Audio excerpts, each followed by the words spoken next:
ایک پاکستانی کمانڈو مشرقی پاکستان میں دشمن اور غداروں سے بیک وقت نبرد آزما، حب الوطنی اور سرفروشی کی ایک لازوال داستان۔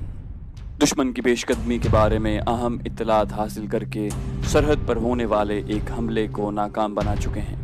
گزشتہ ایک ساتھ سننے کے لیے ڈسکرپشن میں موجود پلے لسٹ کے لنک پر کلک کیجیے اور چینل کو سبسکرائب کرنا مت بھولیے۔ سبسکرپشن کے بٹن کو دبائیے اور بیل آئیکن پر کلک کیجیے تاکہ آپ کو تمام ایک ساتھ بلا تاخیر ملتی رہیں، اور ویڈیو کو لائک اور شیئر کرنے کے ساتھ ساتھ کامنٹ کر کے ہمیں بتائیے کہ آپ کو ہماری ویڈیو کیسی لگی۔ تو آئیے کہانی کی طرف چلتے ہیں۔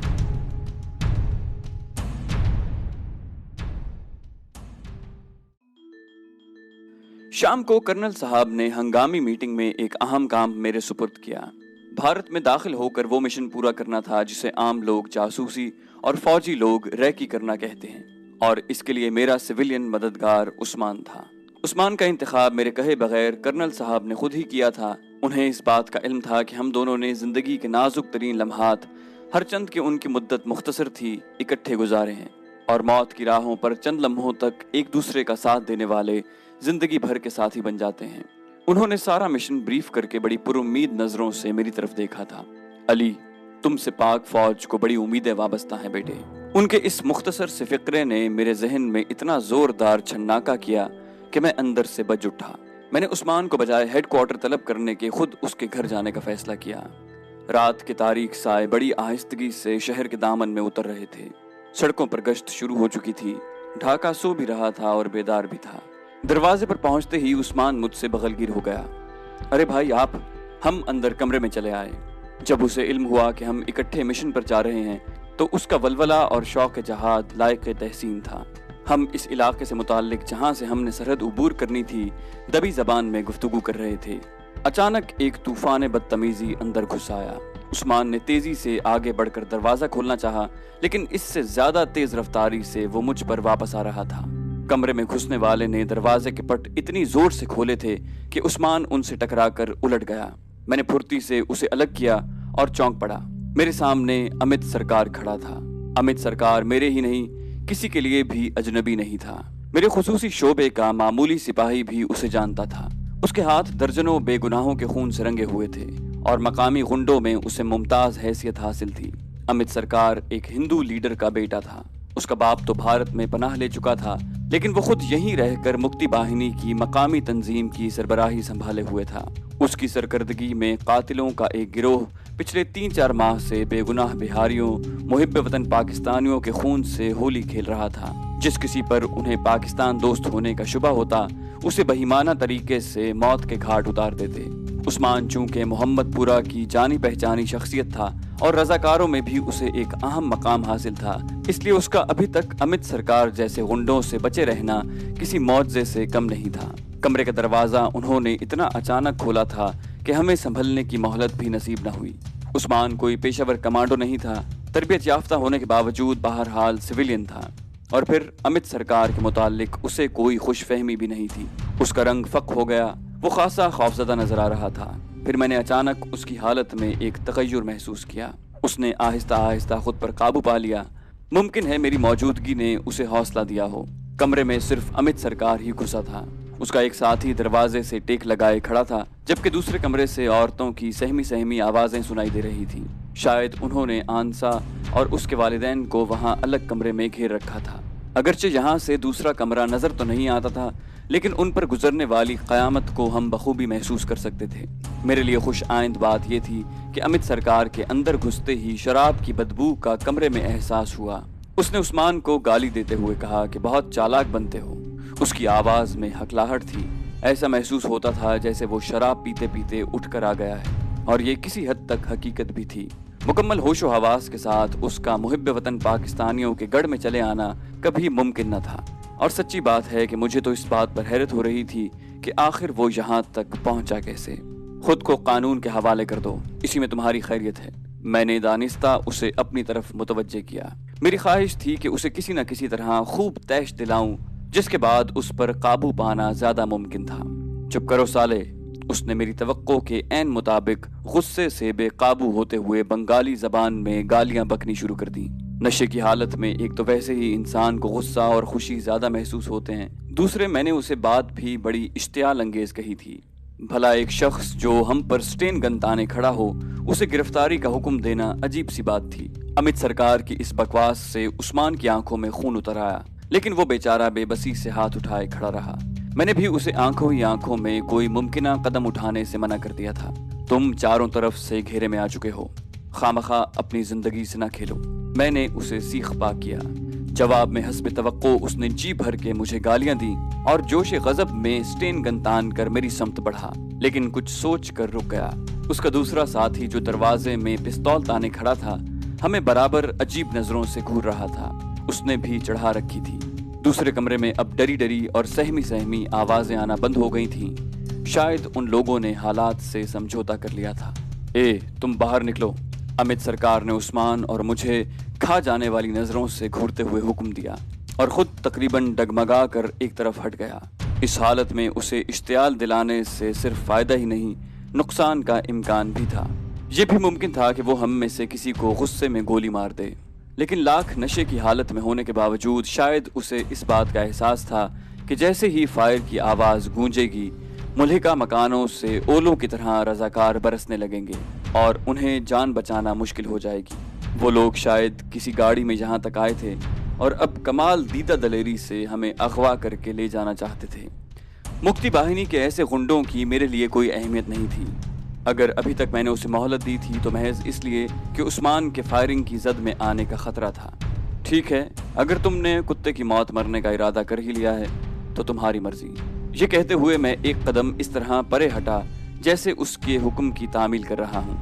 मेरा अगला कदम जरा गलत तरीके से उठा और बादी नजर में चालाक तरीन आदमी भी यही समझता कि मेरा पाँव रपट गया है। मैं जरा सा लड़खड़ाया तो अमित सरकार डगमगाया और यही लम्हा उस पर कयामत ढा गया।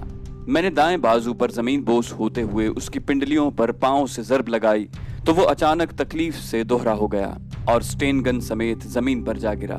उसके दूसरे साथी ने बौखला कर फायर जरूर किया, लेकिन उस्मान जैसे छठी हिस्स के ताबे होकर अचानक जमीन पर लेट गया। गोली सामने दीवार से लगी। दूसरे फायर की मोहलत उसे नसीब न हो सकी। मैंने दाएं हाथ को जमीन पर जमाए हुए बाईं लात घुमाई और पूरी कुव्वत से जोरदार ठोकर उसके पेट में लगाई।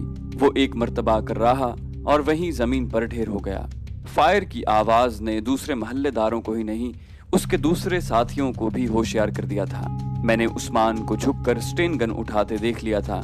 इधर से मुतमईन होकर मैंने दरवाजे के साथ चिपकते हुए बाहर झांका और एक गोली बिला मुबालगा मेरे बालों को छूती गुजर गई। दूसरे कमरे के दरवाजे पर खड़े उनके वाहिद साथी ने फायरिंग शुरू कर दी और उसने फायरिंग करते हुए भागकर अंदर घुसना चाहा ताकि इस कमरे में अपने साथियों का हशर देख सके। जैसे ही वो दरवाजे में तेजी से अंदर आया, मैंने अड़ंगा लगाकर उसे जमीन बोस कर दिया।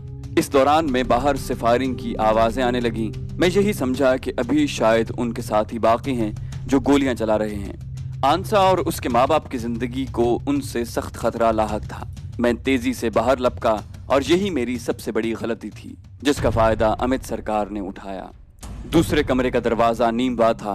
मैंने ठोकर मारकर उसे खोला तो एक कोने में आंसा और उसके वालिदैन एक दूसरे से लिपटे दुबके हुए थे। मैं खुद तेजी से वापस उसी कमरे की तरफ पलटा। ये देखकर मेरे पांव तले से जमीन निकल गई कि वहां कोई भी मौजूद नहीं था और कमरे की मुखालिफ समत वाला दरवाजा खुला था। मेरे जिस्म में बिजलियां सी कौंधने लगी और दूसरे लम्हे मैं तरबियत याफ्ता कमांडोज की तरह उसी दरवाजे से इस तरह झुककर बाहर निकला कि अचानक भी कोई फायर करने लगता तो मेरे बचने के इम्कानात बाकी थे। अब मैं उस दरवाजे के सामने खड़ा था जिससे गुजरकर अंदर आया था। बाहर फायरिंग जोरों पर थी। अंधेरा होने की वजह से अभी तक कुछ पल्ले नहीं पड़ रहा था कि कौन दोस्त है और कौन दुश्मन। इन हालात में यहाँ से सर बाहर निकालना भी खुदकुशी के मुतरादिफ था। जाने कौन से लम्हे किसी दुश्मन या दोस्त की गोली खोपड़ी में रोशनदान बना दे। मैं वापस उसी कमरे में चला आया जहाँ चाचा चाची और आंसा को छोड़ा था। वो अभी तक खौफजदा से दीवारों से लगे खड़े थे। मुझे देखकर उनके चेहरों पर ताजगी आई। घबराइए नहीं चाचा, सब ठीक हो गया, हमने उन पर काबू पा लिया है, मैंने उन्हें हौसला देते हुए कहा। अब इक्का दुक्का गोलियां चलने की आवाज आ रही थी। या तो वो लोग पसपा हो गए थे या फिर मारे गए थे। थोड़ी देर के बाद दरवाजा खुलने की आवाज आई तो मेरा हाथ फौरन अपने सर्विस रिवॉल्वर के दस्ते पर पहुंच गया। उस्मान की आवाज गूंजी, मैं हूं भाई। उसने सूरत हाल की नजाकत को जान लिया था और मुझे अपनी शनाख्त करवा कर खतरे का एहसास खत्म कर दिया था।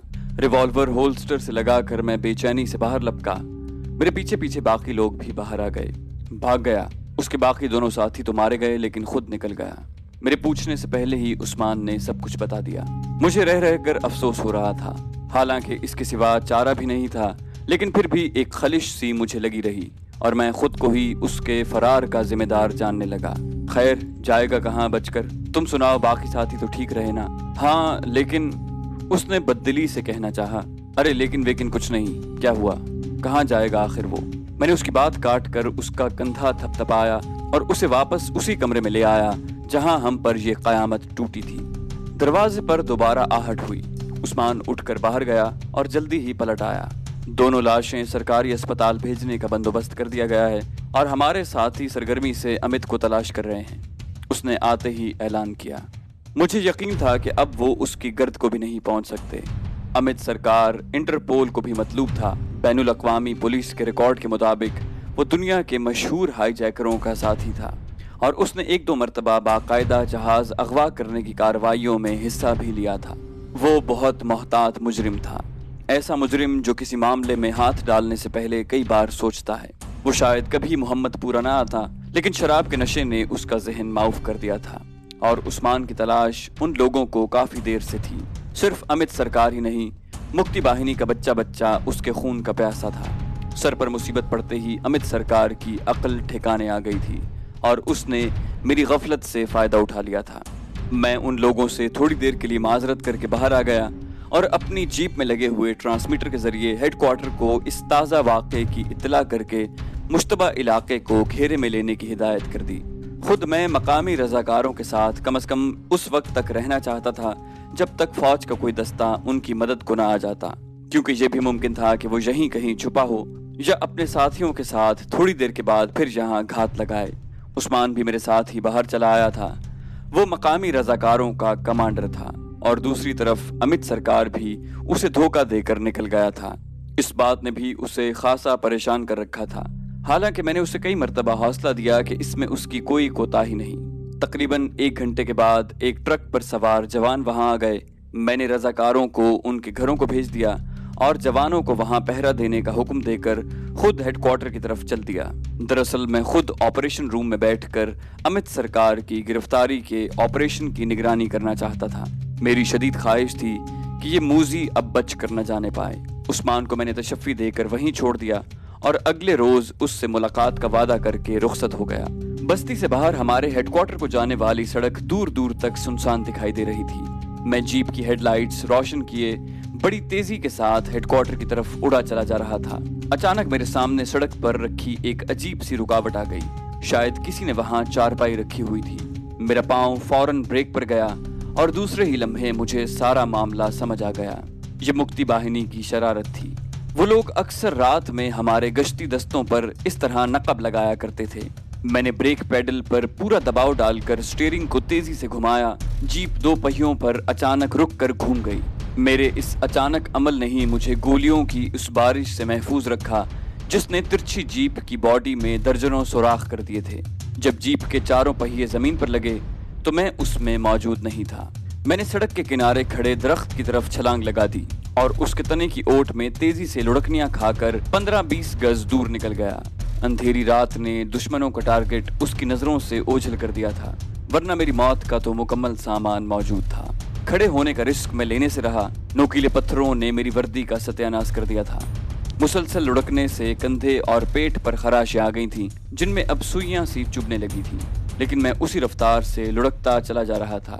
मुझे बेइख्तियार अपनी ट्रेनिंग का वो लम्हा याद आ गया जब हमारे इंस्ट्रक्टर जीप के साथ बांधकर हमें सड़क पर घसीटा करते थे और हम इस जालिमाना मश्क पर उन्हें हलाकू का खिताब दे चुके थे।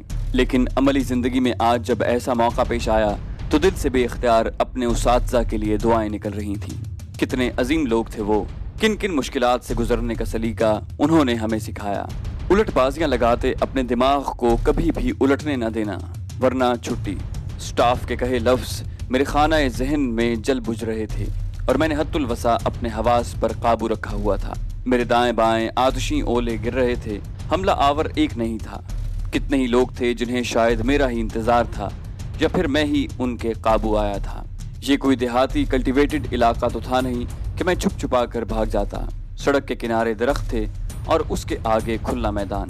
میں اپنی تربیت کے بلبوتے پر ان کی گولیوں سے محفوظ رہا تھا، ورنہ میرے جسم کا تو حلیہ بگڑ چکا ہوتا۔ اب میں نے زمین سے اٹھ کر آگے کی سمت جھکے جھکے زگ زیگ انداز سے درختوں کے ساتھ بھاگنا شروع کر دیا۔ درختوں کی اوٹ سے ہٹ کر میدان میں بھاگنے کا خطرہ مول لینے کی بجائے میں نے سڑک کے ساتھ ساتھ آگے کی طرف نکلنا مناسب سمجھا۔ میرے پاس صرف ایک سروس ریوالور تھا، ایمرجنسی سٹین گن بھی جیپ میں رہ گئی تھی، اور اتنی مہلت مجھے نصیب نہیں تھی کہ اپنے ساتھیوں کو اس ناگہانی مصیبت سے آگاہ کر سکتا۔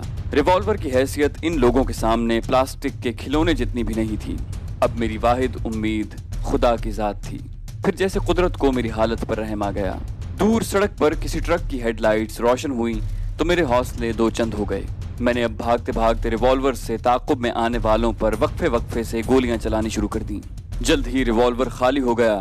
آنے والوں نے صورتحال کی نزاکت کا احساس ہوتے ہی ٹرک روک لیا، اور وہ اب پوزیشن لے کر زمین پر کرالنگ کرتے ہوئے ہماری سمت بڑھ رہے تھے۔ ٹرک کے ہوڈ پر لگی لائٹ مشین گن نے آگ اگلنا شروع کر دی تھی اور پیش قدمی کرنے والوں کو بڑا شاندار کور مہیا کر رکھا تھا۔ تخریب کار انہیں دیکھتے ہی دم دبا کر بھاگے، لیکن مخالف سمت سے بھی اب ایک ٹرک آ کر رکا تھا، جس میں سے جوان کود کود کر باہر نکل رہے تھے۔ میرے ساتھیوں نے بڑی دانشمندی سے انہیں گھیرے میں لیا تھا اور اب وہ اپنا دائرہ ان کے گرد تنگ کر رہے تھے۔ دشمن کی فائرنگ سے محفوظ ہونے کا احساس ہوتے ہی میں ہاتھ اوپر کیے زمین سے اٹھ کر کھڑا ہو گیا اور آوازیں دے کر اپنے ساتھیوں کو اپنی طرف متوجہ کیا۔ جلد ہی میری پہچان مکمل ہو گئی۔ انہوں نے مجھے تعظیم دی اور اپنے کام میں جٹے رہے۔ بمشکل 10 منٹ ہی گزر پائے تھے کہ تخریب کاروں کا دم ٹوٹ گیا اور انہوں نے ہتھیار ڈال دیے۔ امت سرکار ہتھیار ڈالنے والوں میں شامل نہیں تھا۔ اس رات ہم نے شہر کا کونا کونا چھان مارا، ہر مشتبہ جگہ پر اس کی تلاش میں چھاپا مارا، لیکن خدا جانے اسے زمین نگل گئی یا آسمان چاٹ گیا۔ تقریباً آدھی رات تک ہمارا سرچنگ آپریشن جاری رہا، لیکن اسے نہ ملنا تھا نہ ملا۔ میں آپریشن روم سے ملحقہ کمرے میں رکھی آرام کرسی میں دھس گیا اور وہیں مجھے نیند آ گئی۔